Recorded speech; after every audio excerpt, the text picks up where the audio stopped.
Best Irish music on irishradio.org with Jerry Byrne. My next guest is Shay Mary Doyle. Now, Shay set up a loop line film in 1982 to make creative documentaries. A subsequent output is acclaimed. It includes the film Alive, Alive, Oh, A Requiem for Dublin, shining a light on changes in society which impacted on street traders associated with retail competition. Also in his body of work is the award-winning Patrick Kavanagh, No Man's Fool. His latest film, John Ford, Dreaming of the Quiet Man, focused on the 20-year dedication to making the film.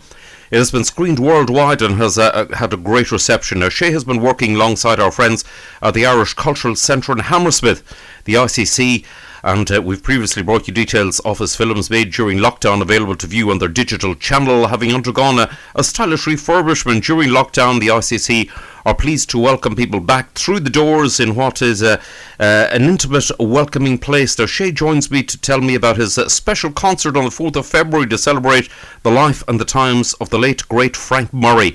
Now, Shay was a friend. He will tell us about the concert and film he's made about a sculpture of Frank, which was commissioned by his brother Brian. Shay, lovely to speak to you. Hi Jerry, good to hear you. How are you doing? Not bad at all. Shay, I've barely touched on your impressive list of credits, more about that later.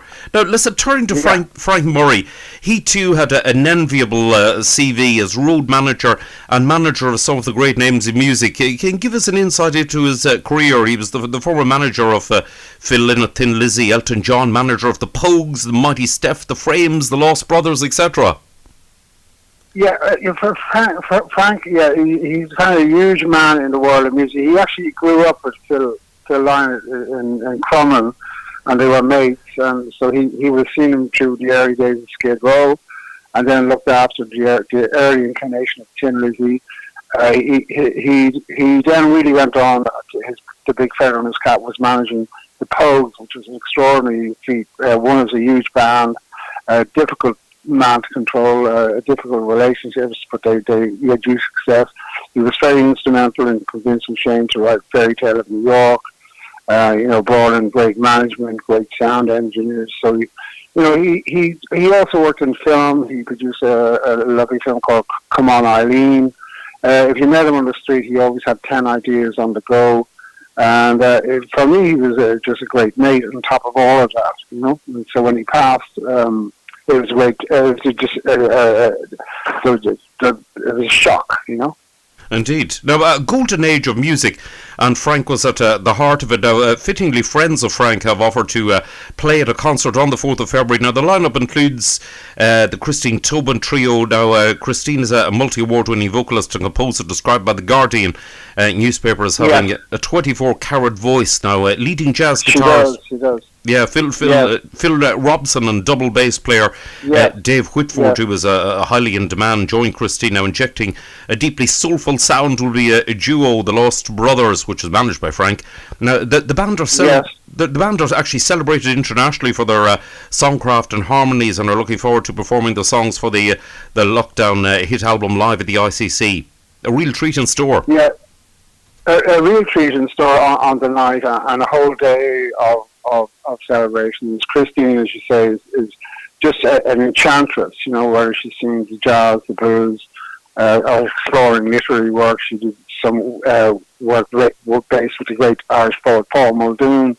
The Lost Brothers are an enigma too, they're somewhere between Simon Garfunkel and that Scottish band, but they write their own songs, and they can drift from either, a bit of country, a bit of this, a bit of that, but they're very infectious, and there's a growing band of followers. So that even, and I know there's going to be a couple of very special guests to be confirmed who are going to come along.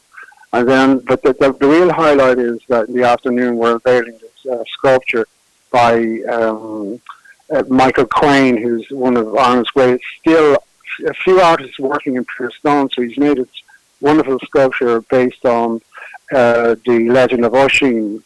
And it's really basically it's small. You could carry it, Jerry, but it's like a horse, and with a man on the horse trying desperately to stay on, which is kind of like Oisin when he went back to left Tiernan Road, that if he got off the horse and put his feet on the land, he would immediately be old. So there's a whole lot of ideas that were hatched between Brian, Frank's brother, and the sculptor to make this happen. And that when it did happen, then Jim Fitzpatrick, you would know, the famous guy who made the famous Che Guevara poster, and so he was involved in lettering. There's lots of different people involved in the sculpture. And then Brian was trying to find a place to, where will this be? Where will I put this? And so I said, look, why don't you bring it to the Irish Cultural Centre in London? Because it's got a whole lot of art in the building. It's a beautiful building. So lo and behold, one day it arrived, and I documented the beginning of this story, sent a crew down to film Michael Quain and interviewed Brian. So it's kind of like the story of the sculpture. At the same time, it's the story of Frank imbued in the actual stone. So, we're all looking very forward to that. Indeed, that's fantastic. Now, Frank sadly passed away suddenly in 2016. He did, very close to Christmas, yes. Indeed. Now, of course, the pandemic caused a pause in everything for arts and culture. It's certainly fitting that there's an opportunity now that Frank is remembered and recognised in this way as one of the key figures in the music. He's left an indelible legacy, not least for the involvement in the greatest Christmas song, which you mentioned already, where he brought Christian McCall on board to work with the Pogues on the Fairy Tale of New York. Yes, he did. Kirsty and Fairy Tale of New York was, again, Frank was quite involved with that. And Steve Lillywhite, who produced Steve was married to Kirsty, and he was also part of that. And all that was kind of the magic of the time, But also, I think what a lot of people forget, when people write a song, they think he did it in an afternoon. Shane worked on that song for almost a year and was constantly chipping away at it. And I think in the end, they did various demos of it, and then one day Elvis Costello was producing an album for the Pogues, and said, let's hear that song. And then all of a sudden it was born. And it's still, Christmas is not Christmas without that song. It's the greatest Christmas song ever written. So Frank, in a way, was part of that. And in a way, he was able to motivate people to stretch themselves, including myself. He was just a great inspiration. Mm-hmm. And the last few years he was living in Dublin. I used to call him the Leopold Bloom of that, because he was always constantly wandering around, starting conversations, and great friends, be it from Paddy Bergen, the actor, or whoever. He was always in good company. Indeed. And good company. Now, the music industry, as you know, Shay, is a tough one to succeed in. Now, Frank earned huge respect, including working for more than 5 years in the USA, operating in theatre and the movies. He did. No, he did a lot. He did a lot in Texas. Texas was the one place he was always going to. Austin, Texas. Very involved artists like the Mighty Steph and various people. He was a very hard man to pin down. He was in a way so creative. He was restless. He was always talking to you about a book. He was trying to write a book, but he couldn't get it going. And in a way, Frank never left the document, what we call the document, where some people at a certain age will write something about their life. So in some ways, the sculpture, which is called Scar, that's being unveiled here in the ICC, is probably, for me, what's great about that is that, I look at that piece, I'm looking at it now, as a speech here, and I think, there's Frank on his horse, So, it's kind of bringing it all back home. And also Brian, whose whole idea was that London really was one of the most important towns for Frank, because this is where people, as you know, left Ireland, came to make their mark. And at a time when it was quite hard to make your mark in music, I think probably Rory Gallagher kicked the ball into the court, and then Phil was the next one. So London became like a second home, a creative patch for Frank.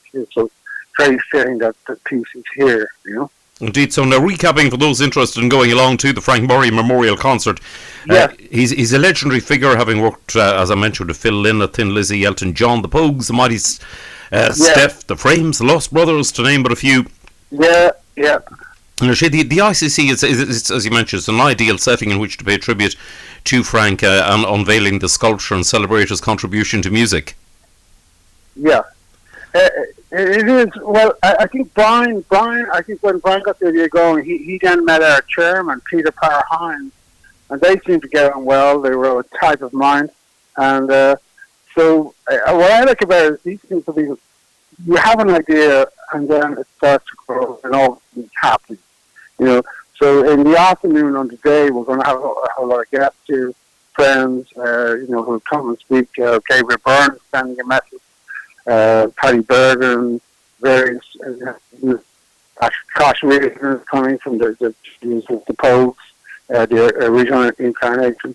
There's going to be some musicians. There's going to be a couple of Irish, these extraordinary Irish dancers. I mean, really extraordinary. Not the usual stuff we hear about. Wild Irish dancers, more in the spirit of the Pogues. And so the afternoon, I'll show my film. There'll be a little premiere of the film I've made. And then we'll all settle down for a bit, and then in the evening we'll get ready for the concert, and it should be a great night. It's on February the 4th. Tickets are on sale. As you say, the Lost were and are the main guests, but I would not be surprised if there's a few more wonderful guests who would be well known who will take to the stage. Excellent. Now, clearly, alongside your collaboration with the Irish Cultural Centre Hammersmith, you're always a busy man. Are you working on anything you'd like to tell us about at the moment? Well, yeah, I'm working. I've been making a lot of short films for the ICC, and I made one about James Joyce, which is on the website. A lot of people. Okay. Now we look forward to enjoying your work in the future. Now, meanwhile, if you're listening today and you want something to look forward to after the rather flat month of January, you can head over to the Irish Cultural Centre website. That's irishculturalcentre.co.uk to find out details on this upcoming event, on the performers, or an in-depth article of the Hot Press News Desk about Frank Murray. You can also follow the link on ICC on the banner on our website, irishradio.org, and whenever and when information is Frank Murray Memorial Concert with music from Christine Tobin Trio, the Lost Brothers at 8 p.m. on Friday, 4th of February. Tickets are £30. Book early to avoid disappointment. Shay, thank you very much for joining me. Wow. Well, listen, Jerry, that was a fantastic interview. You took me right back, and thanks very much. And hopefully you might make it down on the 4th of February. And everybody in the Irish Culture Centre, everybody here loves your radio show, and we always plug it, so rock on.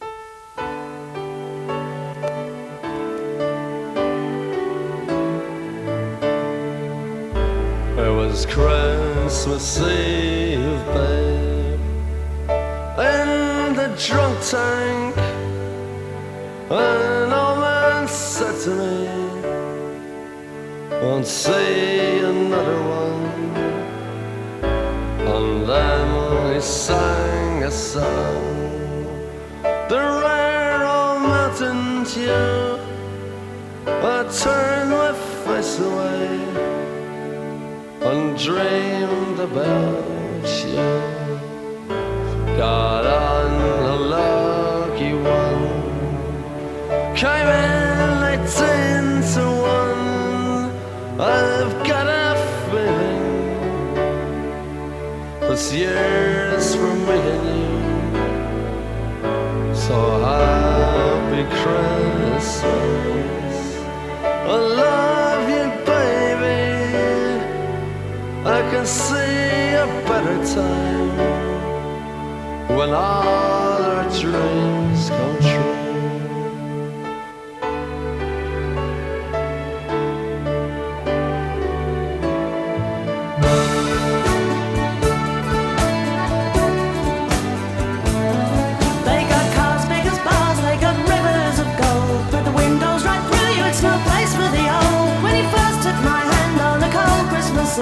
You promised me Broadway was waiting for me. You were handsome. You were pretty queen of New York City. When the band finished playing, they held out for more. Sinatra was swinging, all the jokes they were singing. We kissed on a corner, then danced through the night. The boys of the NYPD choir were singing Go Away Babe, and the bells are ringing out for Christmas Day.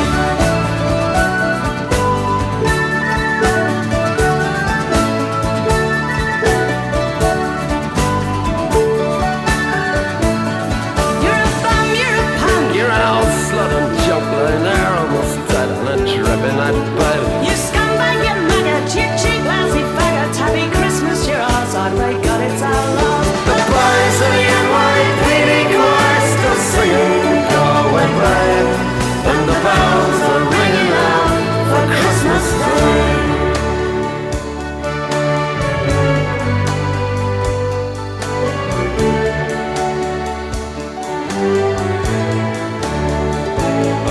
Could have been someone.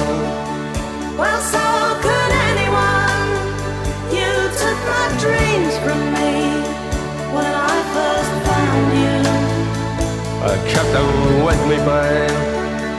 I put them with my own. Can't make it all alone. I built my dreams around you. The boys of the NYPD chorus are singing Go Away Babe, and the bells are ringing out for Christmas Day.